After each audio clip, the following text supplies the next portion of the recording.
இங்கே பாருங்கள், இங்கே பாருங்கள், இங்கே பாருங்கள், இங்கே பாருங்கள், இங்கே பாருங்கள், இங்கே பாருங்கள் உறவுகளே. அப்படி இங்கே பாருங்கள், இங்கே பாருங்கள், இங்கே பாருங்கள், இங்கே பாருங்கள், இங்கே பாருங்கள். எப்படி இங்கே பாருங்கள். வா வா வா வா வா வா. இதான் பார்த்தீங்கன்னு சொன்னால் அன்னமுன்னா. ஏற்கனவே நான் இந்த மரத்தை காட்டியிருக்கிறேன் உங்களுக்கு. இப்போ தான் அந்த காய்கள் ஓரளவுக்கு பெருசாக வந்துருக்குது. மற்றது நிறைய பூக்களும் வந்து இதில் இருக்குது. ரைட், இப்படியே திருப்பி பார்த்தீங்கன்னு சொன்னால் நிறைய பூக்கள். இங்கே பாருங்க, இந்த கையில் எல்லாம் பூக்கள் இருக்குதுங்க. இதுதான் அந்த பூ நிறையவே பூத்துருக்குதுங்க. பார்த்தீங்களா? அதே மாதிரி மற்ற இடத்துலையும் இருக்குது. அந்த அன்னமுன்னா மரங்களையும் காட்டுறேன்னு எப்படி இருக்குன்னு பாருங்க. என்ன விஷயம்னு சொன்னால் நான் சொல்ல வந்தது, அப்படியே கீழே பாருங்க எப்படி இருக்குண்டு. முழுக்க முழுக்க வந்து இயற்கை உரம். வணக்கம் உறவுகளே, நான் சின்ன வேலை செய்யக்குள்ள சின்ன ஒரு கையில் காயம்.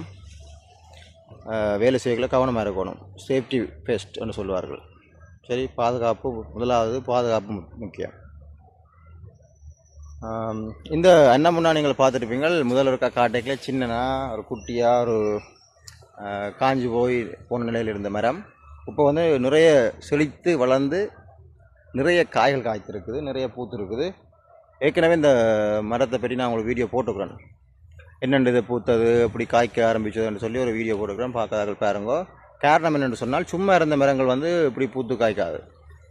நீங்கள் அதுக்கான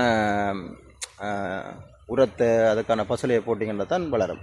இது நாங்கள் பார்த்திங்கன்னா முழுக்க முழுக்க ரசாயனம் இல்லாத உரங்களை போட்டுக்கிறோம். அதுக்கு நீங்கள் பார்த்திங்கன்னா இந்த மாட்டெரு, ஆட்டெரு, சாம்பல், மற்றது சாம்பல்னு சொன்னால் இந்த மரங்கள், இந்த என்னென்னு சொல்கிறது, வீட்டில் எடுக்கக்கூடிய விறகு எரிச்சு இருக்கக்கூடிய சாம்பல், மற்ற குப்பை கூலங்கள், மரக்கறி கழிவுகள், பழத்திண்ட கழிவுகள் என்று நிறைய விஷயங்களை போட்டுக்கிறோம். அதோட